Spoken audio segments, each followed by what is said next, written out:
सौरभ विदेश में नौकरी करने के लिए बाहर गया था और जब वो विदेश की नौकरी करके वापस आया तो अपने साथ बहुत सारे महंगे तोहफों और अपनी बीवी लूसी को साथ लेकर आया था। अब सौरभ अपनी माँ को लूसी से मिलवाते हुए उनसे बोलता है, माँ ये मेरी बीवी लूसी है, हम दोनों ने विदेश में शादी कर ली है। हाय राम, मैंने तुझे बाहर पैसा कमाने के लिए भेजा था, ना कि ये बाहर जाकर तू इस अंग्रेजन बहू को उठा के ले आए। माँ सारी बातें दरवाजे पर ही करोगी या फिर हमें अंदर भी आने दोगी? शारदा चाह भी कुछ नहीं कर पाती और अपने बेटे बहू को अंदर ले आती है और लूसी को अपनी बहू के रूप में स्वीकार भी कर लेती है। दिन बीतते हैं और लूसी भी शारदा से और घर वालों से घुलने मिलने की पूरी कोशिश करती है, लेकिन फिर भी लूसी उस माहौल में ढल नहीं पाती क्योंकि उसे शुरू से ही बाहर जाकर काम करने की आदत थी। लेकिन शारदा अपनी बहू को बाहर काम करने कैसे भेजती, एक दिन इसी पर पूरा परिवार चर्चा कर रहा था और सौरभ कहता है, माँ तो क्या हो गया, अगर लूसी बाहर जाकर काम करना चाहती है तो घर में 2 पैसे ज्यादा ही तो आएंगे। अरे चुप कर जा बेशरम, शर्म नहीं आती क्या तुझे? अब घर की बहू को बाहर भेजकर पैसे कमाएगा? अरे इतने बुरे दिन नहीं आ गए हमारे। माँ जी, अगर आप मुझे बाहर नहीं भेज सकती तो मैं घर पर ही कुछ कर लूंगी। हाय दैया, इसकी टूटी फूटी हिंदी, मैं क्या करूं? बहू बेच नहीं भेज होता है, भेज। वैसे भले ही तेरी हिंदी खराब है लेकिन तेरी तरकीब अच्छी है। अगर तू घर से ही कुछ करेगी तो मुझे कोई परेशानी नहीं है। जिसके बाद शारदा फैसला लेती है कि अब वो अपनी अंग्रेजन बहू का एक पार्लर खुलवाएगी। अब तैयारियां जोरों शोरों से शुरू होती है और वो दिन आ ही जाता है जब लूसी अपने पार्लर को खोलकर बैठी हुई थी, लेकिन उसके दुकान पर कोई भी ग्राहक नहीं आता। शारदा ये सब होते देख उससे कहती है, देख बहू, अपना दिल छोटा मत कर। आज तेरा पहला दिन है पार्लर का और देखना बहुत जल्द लोग भागे भागे इस अंग्रेजन बहू के पार्लर में आएंगे। माँ जी, मैं भी यही चाहती कि हमारे पालन में लोग भाग भाग कर आए, लेकिन हमारा पार्लर को देखकर लोग तो भाग भाग कर जा रहे। माँ जी होता है बहू, माँ जी नहीं। खैर ये सब छोड़, फिक्र मत कर। एक काम कर कि तू मेरा मेकअप कर दे। जब लोग मेरा मेकअप देखेंगे तो अपने आप मेरी बहू के पार्लर में आना शुरू कर देंगे।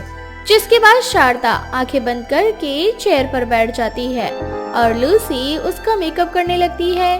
कुछ देर बाद जब शारदा अपना मेकअप देखती है तो वो खुद को देखकर डर जाती है और जोर से चिल्लाती है, हाय राम, सत्यानाश है बहू तेरा। अरे मेरे बेटे से कहकर लाखों रुपए लगवा कर तूने ये पार्लर तो खुलवा लिया, लेकिन तूने एक बार भी ये नहीं बताया कि तुझे पार्लर का काम ही नहीं आता। माँ जी, मुझे काम करना था और पार्लर का काम नहीं आता तो क्या हुआ, मैं सीख लेगी। मुझसे घर का काम नहीं होते तो मैंने सोचा कि कुछ करती हूँ, मैं ये पार्लर खोल कर ही बैठ जाती हूँ।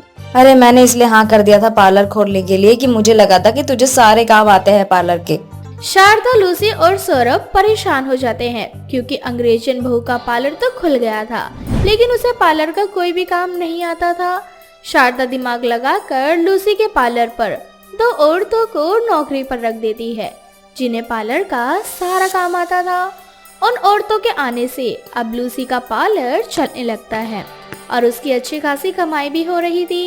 ये देखकर शारदा और उसके घर वाले भी खुश थे। माँ जी, आखिर आपके दिमाग की वजह से आपके इस अंग्रेजन बहू का पार्लर चल निकला। बहू भाजी नहीं मौजी होता है और शुक्र है कि किसी को कानों कान खबर नहीं है कि मेरी अंग्रेजन बहू को पार्लर का कोई काम नहीं आता। बस यहाँ जो लोग काम करते हैं उनको ही काम आता है, बाकी मेरी बहू तो यहाँ बैठकर मक्खियाँ मारती रहती है। शारदा इस बात से अनजान थी कि उसकी पड़ोसन नीतू ने उसकी और उसकी बहू की सारी बातें खिड़की से सुन ली है, जिसके बाद वो पूरे मोहल्ले में ये खबर आग की तरह फैला देती है कि अंग्रेजन बहू के पार्लर में अंग्रेजन बहू बस बैठकर मक्खी मारती है और उसे कोई काम नहीं आता और इतने से ही उसका पेट नहीं भरता। वो एक दिन पार्लर पर आती है और लूसी से कहती है, बहू तेरा पार्लर अच्छा खासा चल रहा है, एक काम कर, मेरा अच्छा सा फेशियल कर दे। आंटी जी, अभी आप थोड़ी देर रुक जाइए, सारे वर्कर काम करने वाले बिजी है, थोड़ी देर में किसी अच्छे से काम करने वाले से बोलकर आपका फेशियल करवा देती हूँ। ना ना बहू, मुझे काम करने वाली नहीं, बिल्कुल भी नहीं भरोसा है उन पर। मेरा फेशियल तो तू ही करेगी। मैं भी तो अपनी पड़ोसन की अंग्रेजी बहू के पार्लर का आनंद लेके देखूं। अब होता वही है जो कि नीतू के साथ होना था। लूसी उसका फेशियल करती है और नीतू का पूरा चेहरा छिल जाता है, जिसके बाद वो रोते रोते पूरे मोहल्ले को इकट्ठा कर देती है और कहती है, हाय राम, ये देखो जरा मोहल्ले वालों, इस शारदा के अंग्रेजन बहू के पार्लर में मेरा क्या हाल हो गया। मेरा पूरा का पूरा चेहरा छिल गया। अब मैं किसी को मुंह दिखाने लायक नहीं रही। नीतू के चिल्लाने की आवाज सुनकर वहाँ सब लोग इकट्ठे हो जाते हैं और शारदा नीतू से कहती है, अरे आखिर क्यों तूने पूरे मोहल्ले को सर पे उठा रखा है नीतू? और तेरी ये बतंगड़ बनाने वाली आदत अभी तक गई नहीं है क्या? तुझे बात का बतंगड़ दिखाई दे रहा है, मेरा खराब चेहरा दिखाई नहीं दे रहा? तेरी बहू ने क्या किया है मेरे चेहरे के साथ? अरे जब बहू को पार्लर का काम नहीं आता तो क्यों पार्लर खोल कर बैठी है ये? तुझे किसने कहा कि मेरी बहू को पार्लर का काम नहीं आता? अरे ये तो विलायत से डिग्री लेकर आई है पार्लर का। अगर ऐसा होता तो आज मेरा चेहरा खराब नहीं होता। तेरा चेहरा खराब हुआ क्योंकि अब तू बड़ी हो गई है। तेरे चेहरे पर झुर्रियां आना शुरू हो चुकी हैं। अब अपने चेहरे पर फेशियल करवाएगी तो ये सब तो होगा ही ना। मुझे सब पता है कि तेरी अंग्रेजन बहू को मेकअप करना नहीं आता। मैंने खुद तेरे घर की खिड़की से तेरी और तेरी बहू की सारी बातें सुन ली थी। जब तुझे पता था कि मेरी बहू को पार्लर का काम नहीं आता, फिर भी तू हमारे पार्लर में आई है, इसका क्या मतलब है? तू मेरी बहू को बदनाम करना चाहती है? शारदा की बात का नीतू के पास कोई जवाब नहीं रहता और वो मुंह बनाकर वहाँ से चली जाती है और शारदा अपनी बहू लूसी के साथ घर जाती है और उससे कहती है, बहू, भले ही हम नीतू वाली मुसीबत से बच गए, लेकिन उसने हमें एक सीख तो सिखा ही दी कि हमें जो काम आता है हमें वही करना चाहिए। तो माँ जी आप क्या कहना चाहती? अब हमें पार्लर बंद कर देना चाहिए, लेकिन मेरा वहाँ बहुत अच्छा मन लगता है। नहीं बहू, मैंने ये नहीं कहा कि तू पार्लर बंद कर दे। मैं तुझे बस ये बोल रही हूँ कि अगर तू सच में पार्लर का काम सीख ले तो तुझे किसी के सहारे की जरूरत नहीं पड़ेगी। ठीक है माँ जी, मैं आपकी बात समझ गई। अब मैं ऑनलाइन पार्लर का कोर्स करूँगी और सारा पार्लर का काम अच्छे से सीखूंगी और उसके बाद सब आपकी तारीफ करेंगे। अरे ना जी नहीं, मौजी होता है मौजी। हमेशा गलत बोलती है। कब सीखेगी प्रॉपर तरीके से हिंदी? खैर, मुझे तुझ पर पूरा विश्वास है। जिसके बाद लूसी ऑनलाइन पार्लर का कोर्स करती है। कुछ ही महीनों बाद लूसी पार्लर का सारा काम सीख जाती है और अंग्रेजन बहू का पार्लर बहुत अच्छे से चलने लगता है। कुसुम ने हाल ही में अपने तीसरे बेटे पवन की शादी की थी, पर सुमन अपनी तीसरी बहू उपासना से खुश नहीं थी और इसका कारण ये था कि उपासना की हाइट बहुत कम थी और पवन ने बिना अपनी माँ की मर्जी के उपासना से शादी की थी, क्योंकि कुसुम उपासना को पसंद नहीं करती थी। इसी का फायदा कुसुम की दोनों बहू निधि और निशा, जो कि काफी मोटी थी, वो उठती है और अपनी सास को अपनी देवरानी के खिलाफ भड़काने की कोशिश करती है। ऐसे ही एक दिन, हाय राम, मैं तो थक गई माँ जी। हम दोनों भले ही मोटी हैं, पर घर के काम तो सही से कर पाते हैं, लेकिन आपकी वो नाटी बहू, उससे तो एक काम नहीं हो पाता। क्यों बहू, अब क्या कर दिया उस नाटी ने? माँ जी भूल गई क्या कि आपकी बहू की अब तक पहली रसोई नहीं हुई है, इसलिए आपकी नाटी बहू उपासना किचन में रोज जाकर खाना बनाने की कोशिश करती है। और आप तो जानती हैं कि आपके किचन का स्लिप ऊंचा है और सारे सामान भी ऊपर रखे हैं, पर उस नाटी का हाथ कहाँ पहुँचने वाला। पर मैडम जी क्यों किसी से मदद लेंगे? आज अपनी पहली रसोई करने के चक्कर में खुद उस स्टूल पर चढ़कर सामान उतारने लगी। अरे शरीर जैसी मोटी बुद्धि वाली मेरी दोनों प्यारी बहू, अब वो नाटी स्टूल पर चढ़कर ही सामान उतारेगी ना। वैसे भी उसका हाथ तो पहुँचने से रहा। माँ जी पहले बात तो सुन लो पूरी। आपकी ये नाटी बहू स्टूल पे तो चढ़ गई, लेकिन इसने ऊपर से सारे सामान नीचे गिरा दिए और खुद भी नीचे रायते की तरह फैल चुकी है ये। अब जैसे ही कुसुम को पता चलता है कि उपासना ने आज फिर से घर में तबाही मचा दी, तो कुसुम बिना कोई देरी करे किचन में पहुंच जाती है, जहां वो देखती है कि पूरा किचन गंदा है और उपासना अपने कमरे में आराम कर रही है। अब क्या था, किचन की ऐसी हालत देखकर कुसुम का पारा गर्म हो जाता है और वो उपासना के कमरे में जाकर उसे खरी खोटी सुनाने लगती है। क्यों रे मनहूस कहीं की, जब तेरे हाथ ऊपर तक नहीं पहुँचते तो क्यों किचन में जाती है काम करने के लिए? भूल जा कि कभी तेरी पहली रसोई भी हो पाएगी। सामान तो नीचे गिरा ही दिया और खुद भी रायते की तरह नीचे फैल गई। खुद तो उठकर बिस्तर पर आ गई, सामान कौन उठाएगा? हाँ माँ जी मुझे माफ कर दीजिए, पर मैंने दीदी को मदद के लिए बुलाया था। वो दोनों खाने में बिजी थी, मेरे बार बार बुलाने पर आई नहीं, और पवन जी को ऑफिस के लिए लेट हो रहा था, इसलिए मैंने खुद खाना बनाने का सोचा, पर मुझसे सब कुछ गड़बड़ हो गया। उपासना अपनी गलतियों की माफी मांगती है, पर कुसुम उसे माफ नहीं करती और उसे खरी खोटी सुनाती रहती है। कुछ देर बाद वहाँ पवन आ जाता है और अपनी माँ को अपनी बीवी के ऊपर चिल्लाता देख अपनी माँ से कहता है, क्या हुआ माँ, आप हर समय मेरी बीवी को भला बुरा क्यों सुनाती रहती हो? आखिर उपासना ने आपका क्या बिगाड़ा है? क्या बिगाड़ा है मैंने तेरा? अरे मेरी दो मोटी बहू इस घर में सत्यानाश करने के लिए कम थी क्या, जो तू इस नाटी को भी उठा कर ले आया? अरे जब तेरी नाटी बीवी जानती है कि उसके हाथ ऊपर तक नहीं पहुंच पाते, वो कोई काम नहीं कर पाती, तो क्यों घर के काम को बिगाड़ने में लगी रहती है? एक बार रसोई में जाकर देख क्या हाल किया है तेरी बीवी ने रसोई का।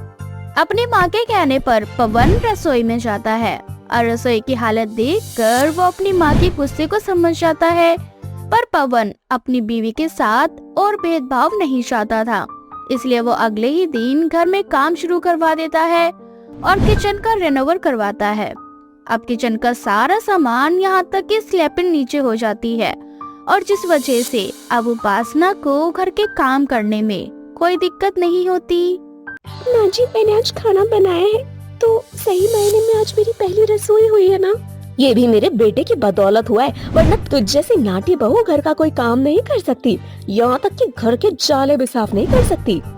इतना बोलकर कुसुम उपासना के हाथों का बना खाना खा लेती है और वहाँ से आराम करने के लिए अपने कमरे में चली जाती है।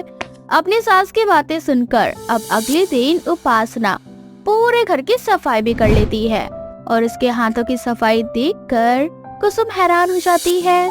पंखे साफ, जाले साफ, अलमारी भी साफ और फर्श भी साफ, ऊपर से खड़ी भी साफ।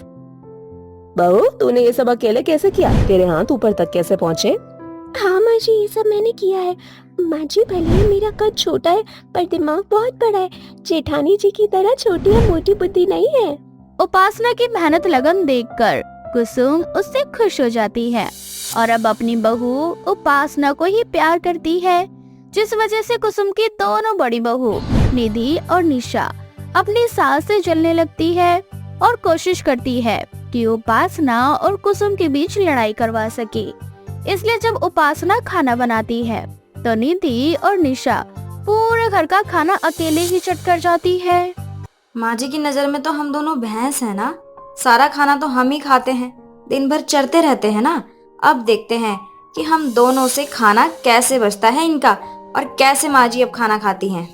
दीदी माँ जी के साथ हमें उस नाटी को भी रास्ते पर लाना होगा।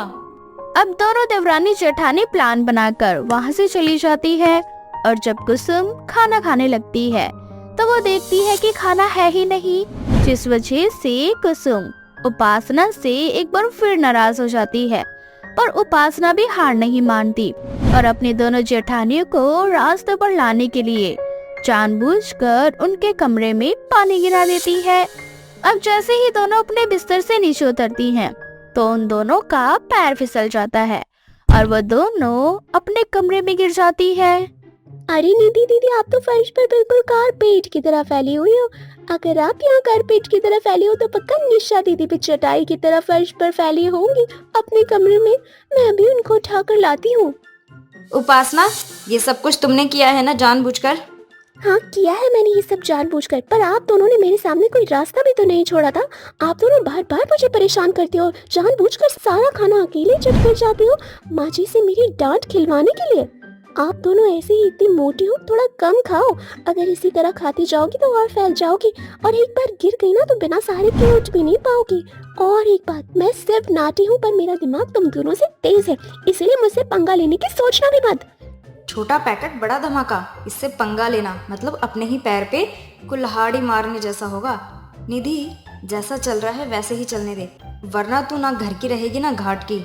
अब उपासना अपनी दोनों जेठानियों की मदद करती है और चोट लगने के बाद अपनी दोनों जेठानियों की सेवा भी करती है। ये देखकर निशा और निधि समझ जाती है कि उपासना छोटा पैकेट बड़ा धमाका है और वह दोनों सिर्फ गुब्बारे जैसी फैली हुई, इसलिए बुद्धि और मोटाई कभी भी एक दूसरे को टक्कर नहीं दे सकते। और इसलिए उस दिन के बाद फिर कभी निशा और निधि अपनी देवरानी को परेशान करने की सोचती भी नहीं। तो वही दूसरे और उपासना एक बार फिर कुसुम के दिल में अपने लिए जगह बना लेती है। सुनैना एक गरीब बुढ़िया थी जिसके पास केवल एक ही बकरी थी। वो अपनी बकरी से बहुत प्यार करती थी क्योंकि मरने से पहले उसके पति ने उसे शादी की सालगिरह में ये बकरी गिफ्ट के तौर पर दी थी। और खुशी की बात तो ये थी कि उसकी बकरी माँ बनने वाली थी। अरे मेरी प्यारी बकरी, अगर तू खाना नहीं खाएगी तो अपने बच्चे का ख्याल कैसे रखेगी? तू अब माँ बनने वाली है और मैं पहले से ही एक माँ हूँ, इसलिए मैं अच्छे से जानती हूँ कि ऐसे समय में तेरा कितना मूड बदलता होगा। पर कोई बात नहीं, मैं हूँ ना, अब तेरे साथ साथ तेरे होने वाले बच्चे का भी ख्याल मैं ही रखूंगी, इसीलिए तुझे सबसे पहले खाना खाना पड़ेगा। अब क्या मैं ही करती रहेगी या इसे खाएगी भी? देख, मैं अभी अपने बेटे राज को फटकार लगा कर आ रही हूँ और जब तक मैं उसे फटकार लगा कर आऊँ तब तक तू अपना सारा खाना खा लेना, ठीक है ना? राज सुनैना का इकलौता बेटा था। सुनैना जितना प्यार अपनी बकरी से करती थी उतना ही प्यार अपने बेटे राज से भी। राज की उम्र शादी के लायक हो चुकी थी पर अब तक राज कोई काम नहीं कर रहा था और सुनैना को यही चिंता सता रही थी। राज बेटा, तू कब समझेगा? तू हमेशा आवारा लड़कों के साथ यहाँ वहाँ घूमता रहता है। अरे अब तो बड़ा हो चुका है और तेरी माँ बुढ़िया हो गई है और मेरी इन बूढ़ी हड्डियों में इतनी ताकत नहीं है कि मैं दिन रात काम करती रहूं। अब तो हमारी बकरी भी माँ बनने वाली है और मेरे पास और ज्यादा काम हो चुका है। माँ, तुम्हें लगता है कि मैं आवारा लड़कों के साथ केवल घूमता रहता हूँ, पर ऐसा नहीं है। मैं तो काम की तलाश में ही रहता हूँ, पर मुझे काम ही नहीं मिल रहा। अगर तू सच में काम करना चाहता है तो ठीक है, कल मैं सरपंच जी से बात करूंगी। उन्होंने मुझे बताया था कि तेरे लायक उनके पास कोई काम है। अब सुनैना राज के लिए काम ढूंढ लेती है। अब ना चाहते हुए भी राज को काम करना पड़ता है। काम करने के साथ ही राज के कंधों पर घर की जिम्मेदारियां भी आ जाती है। अब राज पहले से काफी सुधर जाता है। ये सब देखकर सुनैना को बहुत अच्छा लगता है और एक दिन गांव के बूढ़े चाचा सुनैना से मिलने उसके पास आते हैं। अरे सुनैना बिटिया, अब किस चीज का इंतजार है तुम्हें?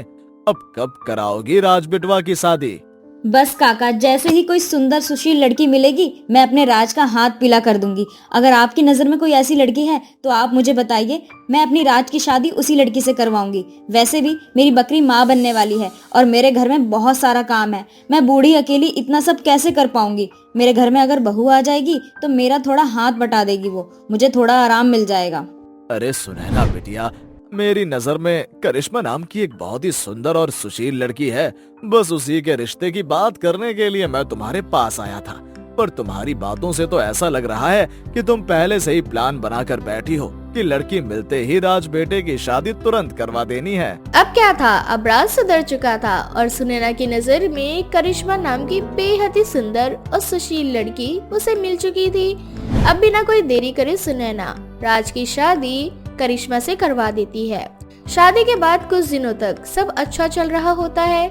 करिश्मा भी अपनी सास और घर का बहुत अच्छे से ख्याल रख रही होती है।